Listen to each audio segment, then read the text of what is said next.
নির্বাচনের বাকি আর হাতে গোনা মাত্র কয়েকটা দিন। রাজ্যের শাসক দল যখন প্রার্থী ঘোষণা করে গুছিয়ে নেমে পড়েছে প্রচারে, তখন রাজ্যের প্রধান বিরোধী দল বেশ কিছুটা ছত্রভঙ্গ, অবিন্যস্ত, এলোমেলো। নিজেদের আভ্যন্তরীণ ক্যাচাল সামলাতেই তারা হিমশিম খাচ্ছে। তবে স্বস্তিতে নেই কিন্তু কেউই। সিপিএম, তৃণমূলেও প্রার্থী পদ নিয়ে চলছে যথেষ্ট অশান্তি। অনেকেই প্রার্থী হতে না পেরে ক্যামেরার সামনেই ক্ষোভ উগড়ে দিচ্ছেন। কেউ প্রার্থী পছন্দ হয়নি বলে কর্মীরাও কিন্তু সরব হচ্ছেন।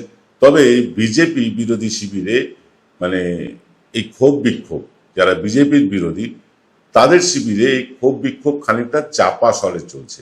কিন্তু বিজেপির ক্যাচালটা এবারে কিন্তু সবকিছুকে ছাপিয়ে সংগঠনের কঙ্কালসার অবস্থাটা একেবারে প্রকাশ্যে এনে দিয়েছে। সোশ্যাল মিডিয়ায় তো অন্তর্কলহ চোখে পড়ছেই, এমনকি স্থানীয় পার্টি অফিস ছাড়িয়ে খোদ পার্টির হেডকোয়ার্টার পর্যন্ত পৌঁছে গিয়েছে এই ক্ষোভ।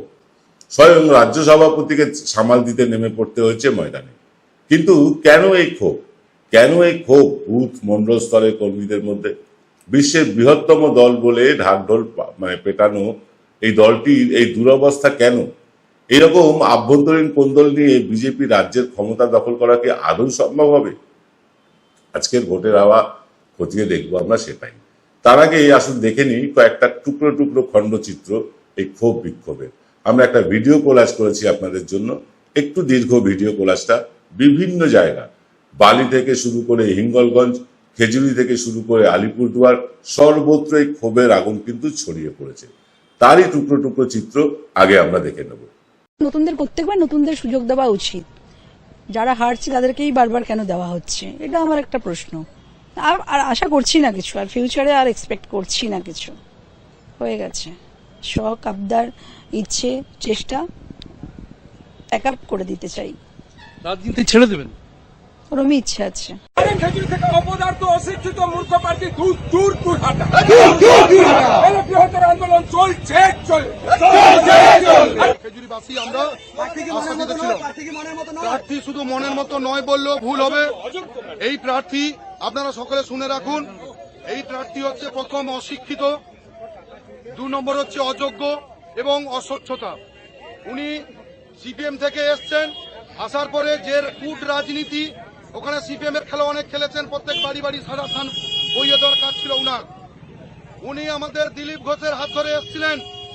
আমাদের পুরনো যত কর্মী আপনারা দেখছেন এখানে যারা উপস্থিত, এরা প্রত্যেকটা অঞ্চল থেকে, পঞ্চায়েত মেম্বার থেকে, পঞ্চায়েত সমিতি মেম্বার থেকে, সমস্ত সাংগঠনিক নেতৃত্ব এবং দীর্ঘদিন রাজনীতি পড় খাওয়া জেলা নেতৃত্ব থেকে শুরু করে সকলে এরা আছে।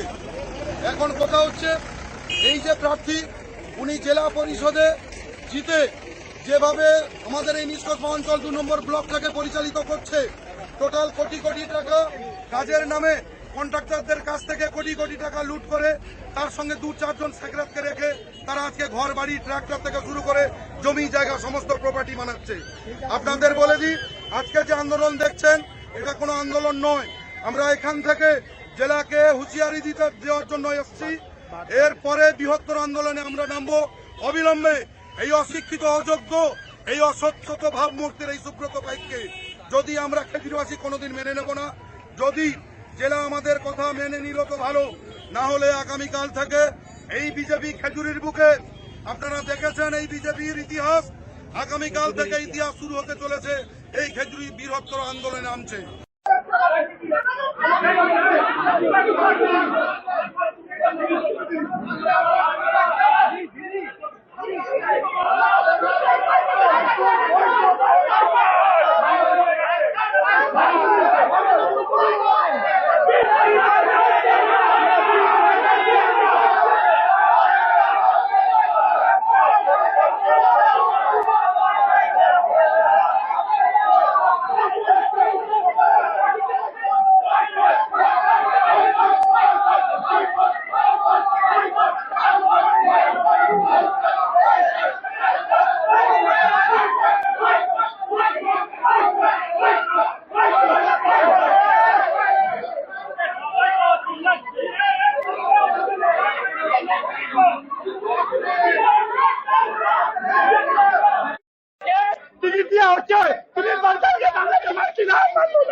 ইন্টারলি বিধানসভার লোকজন বাজে, ওখানে মানুষ থাকে না, আমি ওখান থেকে দাঁড়াবো না।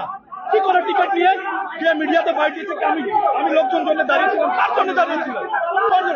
নিজের বুথ সভাপতিকে কোনোদিন ফোন করেনি, লোকজনকে মেরে ওখান থেকে বাড়ি ছেড়ে যেতে হয়েছে। কাউকে কল করেছেন, কাউকে কল করেছেন, জিজ্ঞাসা করেছেন তুমি মরে গেছো কি তুমি বেঁচে আছো, কিছু জিজ্ঞাসা করেছেন? কোনোদিন করেননি।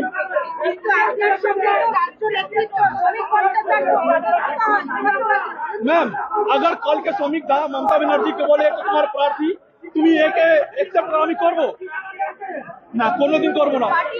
কতদিন মোদিজিকে মুখ দেখে দেখে আমরা ভোট দেবো, আমরা কাজ করবো।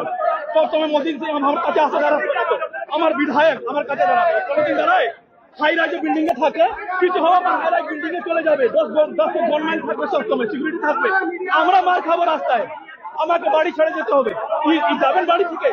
কোনদিন যাবে? কেন ইচ্ছে করো করতে হয়, করবো না।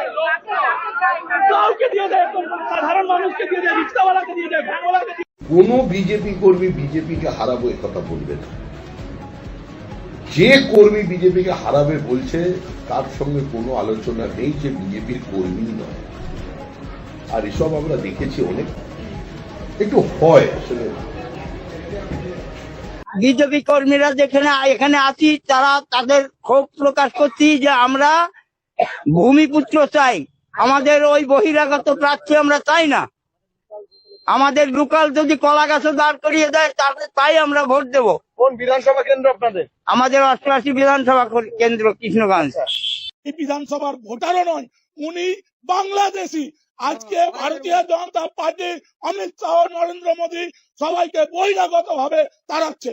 আজকে বহিরাগতকে এই বৈষ্ণবনগর বিধানসভায় প্রার্থী করেছে, আমরা মানছি না, মানবো না।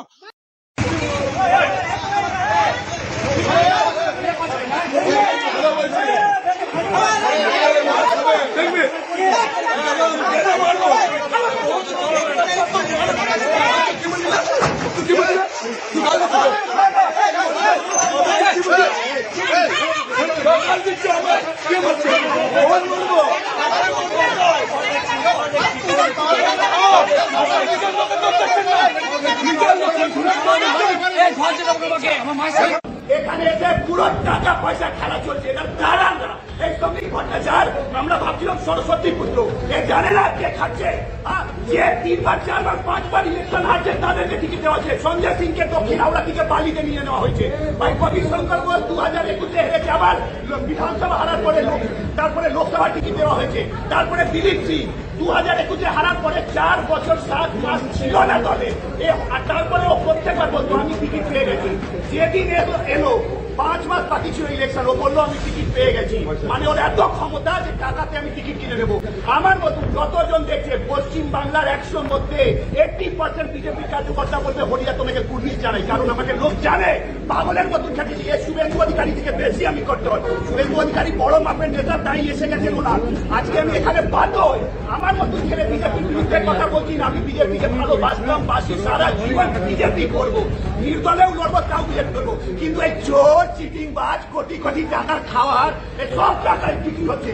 আগে 144 মধ্যে, আগে যে 144টা যা মানে টিকিট ডিক্লেয়ার হয়েছে তার মধ্যে কাছাকাছি ঠিক ছিল, কিন্তু এখন যা হয়েছে পুরো বিক্রি। এই অর্জুন সিংকে কেন দেওয়া হচ্ছে টিকিট? কেন অর্জুন সিংকে দেওয়া হচ্ছে? কত বড় বাঘ, ওর থেকে বড় বাঘ আমি। আমাকে সিকিউরিটি দাও, পাকিস্তানে ঢুকে যাবো। অর্জুন সিং উনি টিকিট পেয়েছেন, ওখানে কুন্দন সিং ছিল টিকিট পায়নি। জগদলে প্রিয়াঙ্গু পান্ডে টিকিট পায়নি। আইপিএস আইএস আরে আইপিএস আইএসপিদের জায়গাতে হবে, রাজনীতির ক্ষমতা নেই।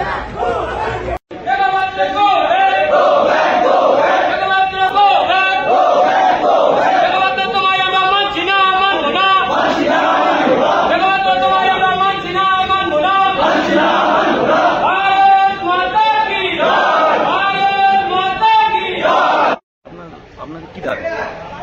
আপনার দাবি আমাদের হিঙ্গলগঞ্জ বিধানসভার ভূমিপুত্রকে আমরা প্রার্থী হিসাবে চাই, বহিরাগত রেখাপাত্রকে আমরা প্রার্থী হিসেবে চাই না, অবিলম্বে তাকে উঠেও করানো। দেখলেন বিজেপির নেতা থেকে কর্মী থেকে শুরু করে একেবারে বুথ স্তরের লোকজন তারা পর্যন্ত ক্ষোভ বিক্ষোভ জানাচ্ছেন এবং সেই ক্ষোভ পৌঁছে গিয়েছে বিজেপির সদর দফতরে। টায়ার জ্বালিয়ে, মিটিং করে, মিছিল করে, হল্লা চিল্লা করে তারা কিন্তু তাদের ক্ষোভ ব্যক্ত করছেন। সব রাজনৈতিক দলের কর্মীদের একটা অংশের অ্যাসপিরেশন থাকে, উচ্চাকাঙ্ক্ষা থাকে যে দলের টিকিট পাওয়ার। তাদের মধ্যে হয়তো যোগ্যতা নিরিখে কেউ কেউ এগিয়েও থাকেন, কিন্তু সব রাজনৈতিক দল এমন প্রার্থীকেই মনোনীত করে যার জেতার সম্ভাবনা সবার চাইতে বেশি। অনেক ক্ষেত্রে বহু অযোগ্য লোকজনও টিকিট পেয়ে যায়, নানা রকম ইনফ্লুয়েন্স খাটিয়ে, নেতাদের তোষামত করে কিংবা টাকা পয়সার জোরে। অনেক ক্ষেত্রে স্থানীয় কর্মীদের আবেগ, চাওয়া পাওয়াকে উপেক্ষা করেই দলের উচ্চতর নেতৃত্ব এমন কাউকে জোর করে চাপিয়ে দেয়, ফলে কর্মীদের মধ্যে অসন্তোষ তৈরি হয়। দক্ষিণপন্থী দলে এই অসন্তোষের বহিঃপ্রকাশ নতুন কিছু না।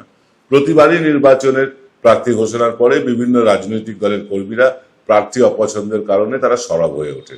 তবে এবারে যেন সেই ক্ষোভ বিক্ষোভ উঠেছে চরমে, বিশেষ করে বিজেপির মধ্যে। প্রথম প্রার্থী তালিকা প্রকাশের পর যা ছিল অনেকটা চাপা স্বরে, দ্বিতীয় প্রার্থী তালিকা প্রকাশের পর তা চলে এলো একেবারে মিডিয়ার সামনে। দল ছাড়াই হিড়িক পড়ল, প্রার্থীর বিরোধিতা করে প্রতিবাদের হিড়িক পড়ে গিয়েছে বিজেপিতে। এমনিতেই রাজ্যের প্রায় 60% বুথে বিজেপির কোনো সংগঠন নেই। যেখানে আছে তার অধিকাংশ থেকেই প্রার্থী অপছন্দের কারণে কর্মীদের পথে নেমে পড়ার দৃশ্য অহরহ ভেসে উঠছে সমাজ মাধ্যমে। আর টেলিভিশন মিডিয়ায় লাগাতার প্রচার করা হচ্ছে বিজেপি নাকি ক্ষমতায় আসছে। এত কর্মীদের ক্ষোভ বিক্ষোভ এই অল্প দিনের মধ্যে সামলে 77 আসন থেকে এক ধাক্কায় ডবলেরও বেশি আসন জিতে আসা আদৌ কি সম্ভব বিজেপির পক্ষে? তার উত্তর দেব ছোট্ট একটা বিরতির পর। জয়গুরু রত্নভান্ডার জ্যোতিষীমা, এখানে গোল্ড মেডেলিস্ট জ্যোতিষী বসেন। হাই কোয়ালিটির আসল গ্রহরত্ন সবচেয়ে কম দামে এখানে পাওয়া যায়। স্থান বেলঘড়িয়া, রানী পার্ক, বটতলা, 2 নম্বর রেলগেটের নিকটে। 9681345722 এবং 9007778922। এবার সাধ্যের মধ্যেই হবে মধ্যবিত্তের স্বাদ পূরণ। নতুন বাড়ি, নতুন স্বপ্ন, সুখের নতুন অধ্যায় শুরু হোক এই উৎসবে। Ashoka group, রিডিফাইনিং realty. ফোন করুন 9163502850। ফিরলাম বিরতির পর। আপনারা দেখছেন ভোটের হাওয়া অনুষ্ঠান এনকে ডিজিটালের পর্দায়। দেখুন, এই মুহূর্তে বিজেপির যা সাংগঠনিক অবস্থা, তাতে বিজেপি মানে একেবারে নড়বড়ে অবস্থায় আছে। তাদের 50 আসন পাওয়াও এই মুহূর্তে মুশকিল, কিন্তু মিডিয়া হাইপ, টাকা পয়সার জোর এবং প্রচারের জোরে এমন করে দেখানো হচ্ছে, বিড়ালকে ফুলিয়ে ফাঁপিয়ে বাঘ হিসেবে দেখানো হচ্ছে। এটা প্রত্যেকবারই হয়ে থাকে। গতবারও আমরা দেখেছিলাম আপকি বার 200 পার, তারপরে দেখলাম 77 পগার পার, তারপরে সেটা তো কমতে কমতে এখন 65-তে এসে নেমেছে। কিন্তু আগামী বিধানসভা নির্বাচনে এই 65-র অঙ্কও ছুঁতে পারবে না বিজেপি। অর্থাৎ বিজেপি, আমরা যেটা আগে বলেছিলাম যে বিজেপি 55 থেকে 60-এর মধ্যে আটকে যাবে, সেইখানেই কিন্তু আটকে যেতে বসেছে। ভবানীপুর, নন্দীগ্রাম নিয়ে একটা বিরাট হাইপ তোলা হচ্ছে। ভবানীপুরে নাকি মমতা বন্দ্যোপাধ্যায় হেরেও যেতে পারেন, এমন পারসেপশন তৈরি করার চেষ্টা হচ্ছে। শুভেন্দু অধিকারী কাঁথি থেকে এসে নন্দীগ্রামে ভোটে জিতে যাবেন, যেখানে দিনের পর দিন মমতা বন্দ্যোপাধ্যায় জিতে এসেছেন, সংগঠন করেছেন, সেইখানে জিতে যাবেন। এরকম দুঃস্বপ্ন দেখানো মিডিয়ার অভাব নেই। বিভিন্ন চ্যানেলে এরকম দুঃস্বপ্ন দেখানো হচ্ছে, কিন্তু বাস্তব চিত্রটা কিন্তু উল্টো। বাস্তব চিত্রটা হচ্ছে নন্দীগ্রামে যদি জিতেও যান শুভেন্দু অধিকারী, ভবানীপুরে তার জেতা সম্ভব হবে না। নন্দীগ্রামে কেন যদি জিতে যান বলছি, নন্দীগ্রামে যিনি প্রার্থী হয়েছেন তিনি বিজেপি থেকে আসাই প্রার্থী। তাকে নিয়ে কিছুটা ক্ষোভ বিক্ষোভ আছে তৃণমূলে, কিন্তু তারপরেও সবকিছু ছাপিয়ে যদি তৃণমূল একত্রিত হয়ে লড়তে পারে, নন্দীগ্রামও হারাবেন শুভেন্দু, ভবানীপুরও হারাবেন শুভেন্দু। অর্থাৎ আমও যাবে, ছালাও যাবে। কিন্তু এসব ছাড়াও অন্যান্য আসনে কি হবে? এই যে অন্যান্য 293টা বা 293টা আসন যেটা নিয়ে খুব চর্চা হচ্ছে, সেখানে কি হবে? প্রতিটা জায়গায় কিন্তু প্রার্থী নিয়ে ক্ষোভ, প্রত্যেকটি জায়গায়। এমনকি বিজেপির যিনি প্রাক্তন সভাপতি দিলীপ ঘোষ, তার স্ত্রী পর্যন্ত ক্ষোভ উগলে দিচ্ছেন। বহু জায়গায় প্রার্থী পছন্দ না হওয়ার কারণে মানুষ মানে বিজেপির যারা সমর্থক কর্মী তারা খুব বিক্ষোভ দেখাচ্ছেন। বহু জায়গায় এমনও হয়েছে যে প্রার্থীর অফিসে ঢুকে এমনকি বাড়িতে গিয়েও তাদের মানে খুব বিক্ষোভ তারা দেখিয়ে এসেছে। বালিতেই দেখলাম আমরা দেখলাম রেখা পাত্রকে নিয়ে ক্ষোভ, তাকে সন্দেশখালী থেকে উড়িয়ে এনে হিঙ্গলগঞ্জে বসানো হয়েছে, এটা নিয়ে ক্ষোভ কিন্তু আরো একটা আছে। ক্ষোভ সেটা খুব চাপা স্বরে আছে, সেটা বহিঃপ্রকাশ এক্ষুনি ঘটছে না, কিন্তু ফল প্রকাশের পর বিজেপি যদি 50-60-এর মধ্যে বান্ডিল হয়ে যায় তাহলে এই ক্ষোভটা আপনারা পরিষ্কার দেখতে পাবেন। সেটা হলো শুভেন্দু অধিকারীর পরিবারবাদ। যারা পরিবারবাদ পিসি ভাইপো নিয়ে বেশি চেঁচামেচি করেন তাদের পরিবার থেকেই একাধিক প্রার্থী হচ্ছেন। এরকমটা বলা হচ্ছে যে শুভেন্দু তার ভাইকে মানে জেতানোর জন্য সর্বশক্তি প্রয়োগ করতে চলেছেন। সে করুন, সেটা নিয়ে কোনো অসুবিধা নেই, কিন্তু ভাইকে জেতানোর জন্য সর্বশক্তি প্রয়োগ করতে গিয়ে নিজের পায়ের তলার মাটি তো সরে যাচ্ছে না। এটা কি শুভেন্দু লক্ষ্য করেছেন? নন্দীগ্রামে শুভেন্দুর জয়ের মূল কারিগর সেই পবিত্র কর এখন তৃণমূল কংগ্রেসে যাওয়ার পর তিনি তার সংগঠন গুছিয়ে নিয়েছেন, সংগঠন আগে থেকেই গুছাচ্ছেন। যেটা আমরা আগে একবার আপনাদেরকে বলেছিলাম আমাদের অনুষ্ঠানে যে শুভেন্দু অধিকারী বেশ কিছু লোক তৃণমূলের মধ্যে আছে, তারা বিভিন্ন পদে আছে, বিধায়ক পদেও আছে। এরকম লোকগুলোকে আইডেন্টিফাই অলরেডি অভিষেক বন্দ্যোপাধ্যায় করেছেন এবং কার্যত তাদেরকে ছেঁটেই ফেলা হয়েছে। যারা সত্যিকারের তৃণমূলটা করে তাদেরকেই কিন্তু এবার রাখা হয়েছে। আর যেটা অভিষেক বন্দ্যোপাধ্যায় তার পাশাপাশি করেছেন সেটা হচ্ছে শুভেন্দু অধিকারী যে কায়দায় নিজের লোককে ঢুকিয়ে রেখেছিলেন তৃণমূলে, সেই কায়দায় কিন্তু এবার বিভিন্ন জায়গায় বিজেপিতে তৃণমূলের লোক ঢুকে পড়েছে এবং তারা বিভিন্ন জায়গায় নেতৃত্বও দিচ্ছেন। একদম ঠিক শুনছেন। এই রকম ভাবে কিন্তু একটা চাপানোতলের খেলা চলছে। এবং আপনাদেরকে বলে রাখি, এরকম বহু প্রার্থী আছেন যারা বিজেপির টিকিটে যদি জিতেও যান তারপরে আবার তৃণমূলে জয়েন করবেন। আমি নামগুলো বলছি না, কিন্তু এটা হচ্ছে বাস্তব সত্য। এই মুহূর্তে বিজেপির যা পশ্চিমবঙ্গের সাংগঠনিক অবস্থা, তাদের 50 থেকে 60টা আসন পাওয়া তাদের পক্ষে দুষ্কর, একদম দুষ্কর বলছি, দায়িত্ব নিয়ে বলছি। এনকে ডিজিটাল হাওয়ায় কথায় বলা না, আমরা সমীক্ষা করে গ্রামগঞ্জে গিয়ে পথে ঘাটে নেমে আমরা এই কাজগুলো করেছি, আমরা এই কাজটা চালাচ্ছি এই মুহূর্তে পর্যন্ত। বিজেপি এখনো তৃতীয় লিস্ট বার করতে পারেনি। দ্বিতীয় তালিকা বার করবার পর যে ক্ষোভ বিক্ষোভ শুরু হয়েছে, তারপরে তৃতীয় তালিকায় কারা থাকবে না থাকবে এ নিয়ে বিজেপিকে ডাবল চেক ট্রিপল চেক করতে হচ্ছে, কারণ আবার কিন্তু ক্ষোভের আগুন দাউ দাউ করে জ্বলে উঠবে। যে ক্ষোভ মানে দাউ দাউ করে জ্বলছে এই মুহূর্তে, সে আগুন নেভানোর ক্ষমতা আপাতত শুভেন্দু অধিকারী, শ্রমিক ভট্টাচার্য, দিলীপ ঘোষ কারুর নেই। কারণ কর্মীদের বুথ থেকে যখন ক্ষোভ ওঠে সেই ক্ষোভ নেভানোর ক্ষমতা কারুর নেই। ওই যে বললাম 60% আসনে তো বিজেপির মানে বুথের কর্মীই নেই। যে 40% আছে সেখানেও যদি এরকম আগুন জ্বলে তারপরেও কি বিজেপি জিততে পারবে পশ্চিমবাংলার মসনদ? আমার ধারণা বিজেপি এবার সবচেয়ে খারাপ রেজাল্ট করবে ইদানিংকালের মধ্যে। ইদানিংকালে বিজেপির যে উত্থান হয়েছিল যে গত নির্বাচনে যে 7-8% তফাৎ ছিল লোকসভায়, সেই 7-8% তফাৎ বেড়ে কিন্তু এবার 13 থেকে 15% হয়ে যেতে পারে। হ্যাঁ, ঠিক শুনছেন, তৃণমূল একাই 50% ভোট নিয়ে কিন্তু ড্যাং করে সরকার গড়ে নেবে। এটা আমাদের মানে সমীক্ষা থেকে উঠে আসছে। আমরা সমীক্ষা দেখাবো আপনাদেরকে, কারণ আমরা সমীক্ষা আগে দেখিয়ে দিলে কি হচ্ছে, বিভিন্ন চ্যানেল বিশেষ করে ইউটিউব চ্যানেলগুলো আমাদের সমীক্ষা হুবহু কপি পেস্ট করে দিচ্ছে। তাই আমরা এই মুহূর্তে সমীক্ষা দেখাচ্ছি না। সমীক্ষা তো আমরা দেখাবই, সমীক্ষা চলছেও আমাদের, এবং সে কাজ আমাদের প্রায় শেষের পথে। বিজেপির বাকি প্রার্থী তালিকা এবং কংগ্রেস বামেদের প্রার্থী তালিকা পেলেই আমরা সমীক্ষাটা শেষ করে ফেলতে পারবো। এই সমীক্ষার কাজে একটা বিপুল খরচ, সেই খরচের দায়ভার আপনাদের মধ্যে অনেকে নিয়েছেন, অনেকেই বিভিন্নভাবে আর্থিক সাহায্য পাঠাচ্ছেন আমাদের। যারা আমাদের এখনো আর্থিক সাহায্য পাঠাতে চান, নিচের যে নাম্বারটি চলছে সেই নাম্বারটিতে আপনারা পাঠাতে পারেন। নাম্বারটি হলো 9830075869। এই নাম্বারে গুগল পে, ফোনপে, পেটিএম ইত্যাদি করে আমাদের সমীক্ষার কাজটা দ্রুত শেষ করার কাজে আপনারাও সাহায্য করতে পারেন। যাকে আজকের অনুষ্ঠান আর লম্বা করব না, আজকের অনুষ্ঠান এমনিতেই খুব দীর্ঘ হয়ে গিয়েছে।